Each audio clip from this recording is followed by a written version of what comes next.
I'm Elizabeth Embry. I'm running for mayor of Baltimore City.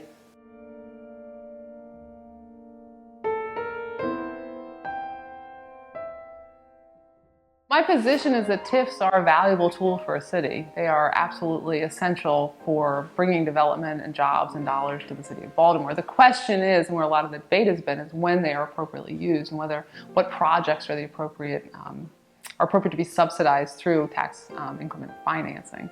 And that's what the city has to consider on a case-by-case basis, always considering what is best for the city of Baltimore. Are we getting, is the project producing the right number of jobs? Is it employing city residents in the right numbers? Is it the right project in the right number? But the tool itself is an absolutely valuable tool and has led to development across the city. Again, I think it's a case-by-case decision, and I think there is a perception based partially in reality and partially in perception that TIFs are only available for downtown development, and that's not true. They are available, at least in theory, citywide, but the city has to be aggressive in thinking about neighborhood empowerment, development within neighborhoods, and use of TIFs in neighborhoods across the city, and not limited to downtown Baltimore.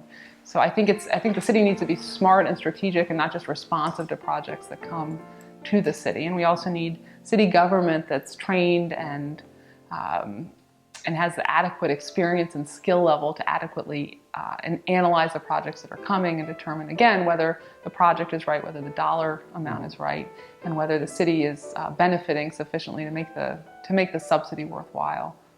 Downtown is a thriving and vital part of Baltimore and brings in business and dollars and tax revenue and income tax and property tax revenue. It's incredibly important and it's an exciting part of the city, but we can't forget the neighborhoods. I live in Better Waverly, a neighborhood that's received very little attention from the city, but is hungry for capital, hungry for development. And the city needs to be focused on, not just on downtown, but also on neighborhoods and how to strengthen the Greenmount corridor, which is, I live right off of Greenmount, a business corridor that is attractive to business, that people go and they shop and they live there, but has not seen real efforts at redevelopment from the city for a long time. Well, it's interesting. So since April, we've had this intense focus on Baltimore, both locally, nationally, and even internationally in terms of news focus. And we've had probably billions of dollars of negative advertising. And that's been really hard for Baltimore and has impacted our ability to attract investment and attract jobs. But it also means that the eyes of the world are still on us and that we can tell our story and people will listen. They want to listen. They want to hear about Baltimore. And it means that if we change the reality, if we tell the great things that go on and also change the reality of the negatives, that's a story that will be broadcast and will be heard. And in terms of some of the communities like Sandtown, right now there's this enormous energy around being part of the solution. And there's investments and attention that City Hall and city government are not taking advantage of. And I've spent a lot of time, as you can imagine, in West Baltimore and Sandtown and other parts of the city, and other parts of West Baltimore.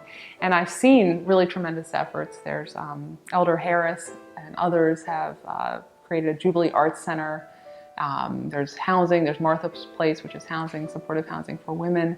They've got these greenhouses where they're employing ex-offenders and they're selling produce to local restaurants. I mean, there are efforts in Sandtown and they need to be supported and empowered, and we need to make sure that we're providing whatever tools are necessary to empower neighborhoods like Sandtown to grow businesses and grow their communities. And of course, the top priority has to be responsible assumption of debt so that it doesn't impact that bond rating, but the city is not really close to its limits.